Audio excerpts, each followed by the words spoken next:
Gando tigala be gando tigala ko gajita ki ba funfu jega o kan o se ka ke to ko di an so mo ko yan lamo horonya ko nala kala balo klene ala ka soro ma gando o kera sa na wa ka bolo tigede fe flan flani aya tige ana kunte bolo tige me be gando ubi ambetani I'm T'Cha Dunlevy, film critic of the Montreal Gazette. This week we're going to look at another Oscar contender in the category of Best Foreign Language Film, being released this week in Montreal and perhaps elsewhere in Canada. It is called Timbuktu. It's a very interesting film, an intriguing mix of kind of subtle humor, violence and kind of tension, and a real sensitivity to kind of human relationships. It's about the town of Timbuktu that gets overtaken, and actually did get overtaken, by jihadists.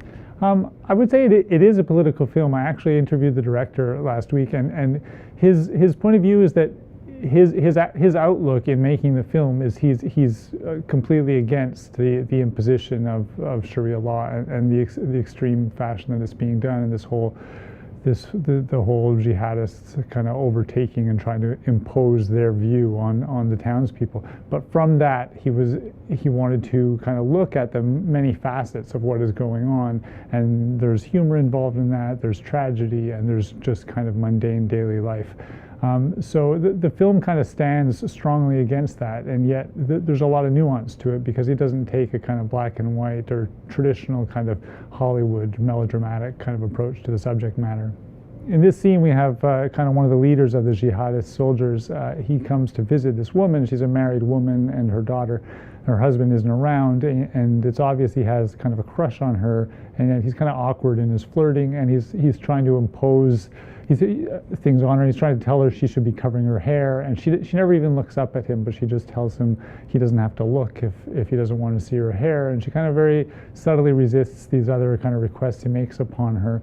And there's a lovely tension in the scene, and it's really interesting that the woman, the wife, she doesn't bow to his demands at all, and actually she ends up in the position of power in the scene. I think what I really enjoyed about the film and appreciated about it is that he doesn't take this kind of stereotypical approach to evil things going on. Like, evil isn't always committed by men who come in with guns blazing and then like wreak havoc everywhere. Like, sometimes it happens in little ways, by little things, by people who aren't necessarily evil people, but they're just doing their job, so to speak. And along the way, if they're not thinking about what they're doing, then there are consequences to their actions. And we see throughout the film, little events end up having consequences, like each step along the way. There's this real mix in this film of these really kind of,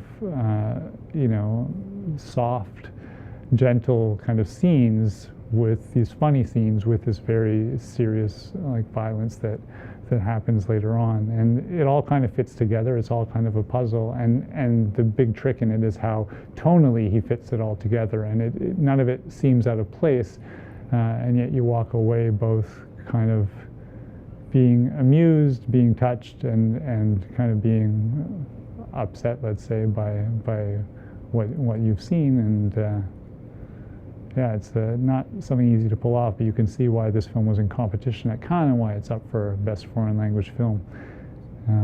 Abderrahmane Sissako's Timbuktu. الجهاد ما يورك تجاهدون ورك تجاهد يركوي هو ولا كوي ردي ورفاتك أجتين ديك